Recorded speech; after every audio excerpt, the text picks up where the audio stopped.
안녕하십니까. 이 시간에도 실제 사주 명조를 가지고 그 팔자의 핵심적인 어떤 요소를 중심으로 통변을 해보도록 하겠습니다. 자, 명은 곤명입니다. 신유년, 신축월, 신축일, 기축시.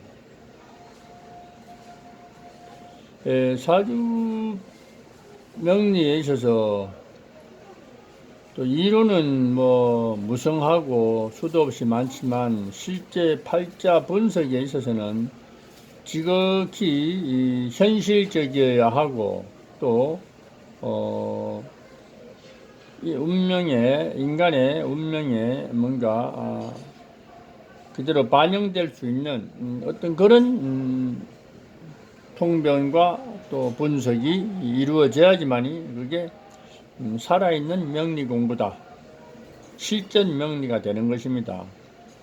이론만 가지고 뭔가 추상하는 것은 말 그대로 한낱 수박 그달기에 불과하다. 뭐 이렇게 생각해도 되겠습니다. 자, 이런 명조 같은 경우는 뭐 금방 한눈에 들어오는 아주 단순한 사주 구조입니다. 일간에 신금의 기운이 4개가 있고 그 다음에 월지에서 어떤 비롯된 그런 인성, 토의 기운이 그대로 4개가 있고 그래서 일명 뭐 이기격이다.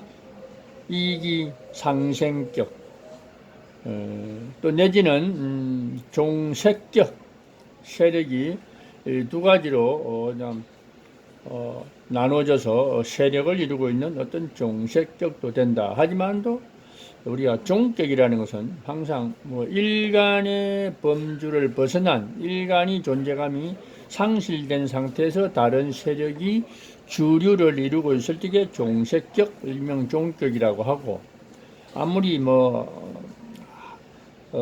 비겁으로 이루어진 사주든 비겁과 인성으로 어떤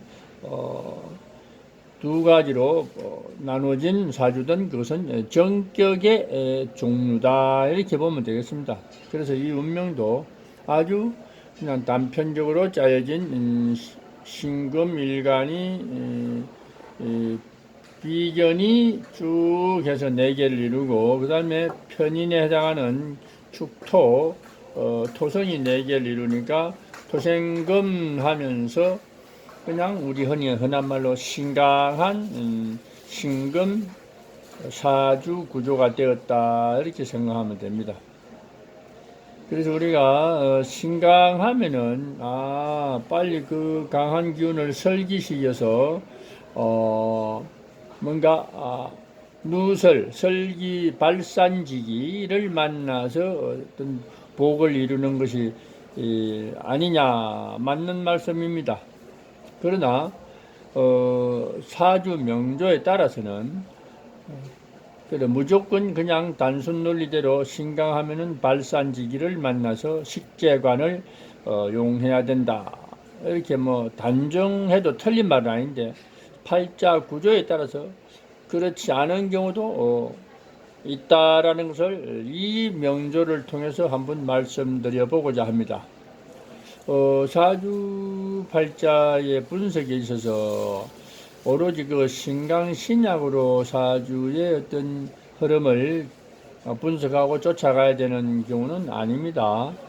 사주 명리가 자연의 논리이기 때문에 자연 논리라는 것은 우리가 한난 조습의 논리에 부합하고 또 계절적으로는 뭐 추나 추동의 논리에 부합하는 그런 어떤 학문이기 때문에 단순한 신강신약이 전부가 아닌 것은 그 이전에 자연과학이기 때문에 조후라는 어떤 논리가 또 우선시 될 수도 있습니다. 그래서 한난 조섭의 어떤 논리를 적용해야 될 때도 있고 사주 조율에 있어서 조율이라는 것은 이제 우리가 용신 찾기, 길신 찾기 뭐 이런 차원에서 그 조율신이 용신이 되고 길신이 되는 겁니다.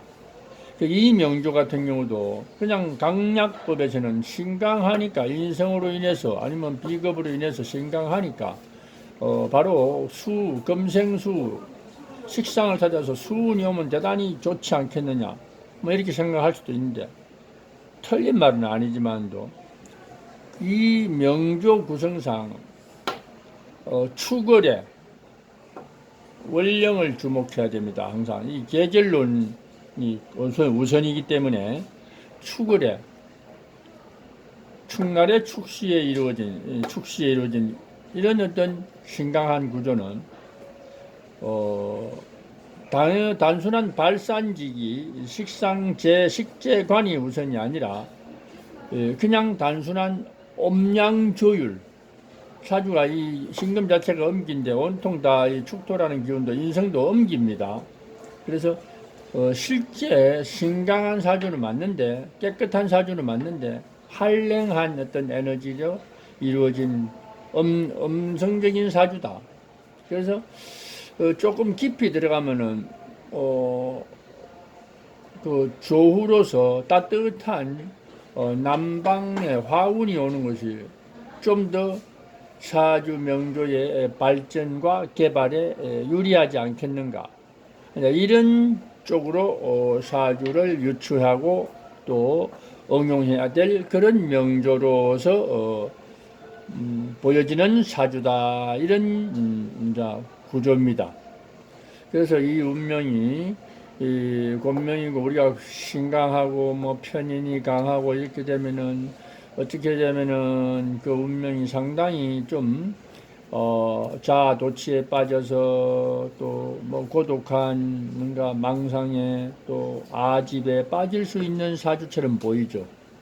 그러나 그런 해석도 틀린 것은 아니지만도 항상 명이라는 것은 운의 흐름에 따라서 또 다른 발전된 모습을 기대할 수 있다. 이렇게 생각하면 됩니다. 그래서 이 명조도 조후로서 어떤 길신과 용신을 책정하는 것이 적합하다는 제 판단이 됩니다. 그래서 요 명조가 대운의 흐름이 인묘진 사음이 방향으로 흘러가게 돼서 대단히 합리적인 울로를 맞이하고 있다라고 판단할 수 있습니다.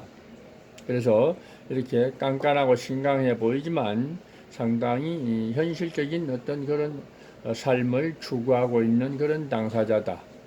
단 우리가 직업이나 이런 걸 논할 적에는 사주의 특성, 또 일간의 어떤 기질 또 중요하지만도 그것을 받쳐주는 어떤 그 토대가 무엇이냐로서 또 길을 찾아야지 됩니다. 그래서 우리가 흔히 인성 중에서도 편인이 어떤 그 격을 이루고 주류된 사주들은 그러한 성향의 어떤 직업을 쫓아간다. 이제 편인하면은 뭐 다양한 어떤 분야에서 종사하지만도 단순하게는 뭐 남을 돕는 활인지명, 정의는 뭔가 그냥 반듯한 공식화된 지식을 바탕으로 뭐 남을 지도하고 가르치겠지만도 또 편의는 약간 사이드의 어떤 그런 쪽에서 남을 돕고 또 뭐 보살피는 그런 직업, 보건, 복지, 의료 분야. 개인적으로 일을 한다면 뭐 창작, 뭐 창조, 어떤 틀에 얽매이지 않는 어떤 그런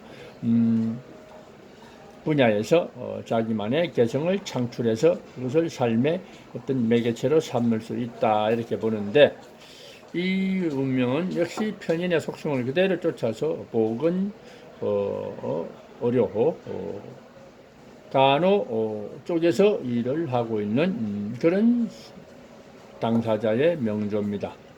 물론 뭐 간호가 아니면 복지도 되겠고 뭐 이런 것도 되겠죠.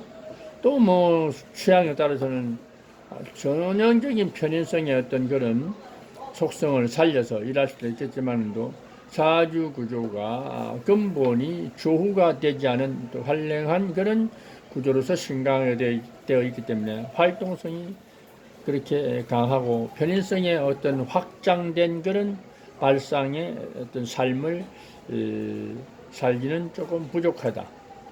그러나 다행히 울로가 임묘진 사음이 완전한 어떤 엄기가 양의 기운을 맞이해서 양의 울로를 맞이해서 그 용신적인 측면에서는 조율이 된 그런 상태라서 무난한 삶을 누리고 있다.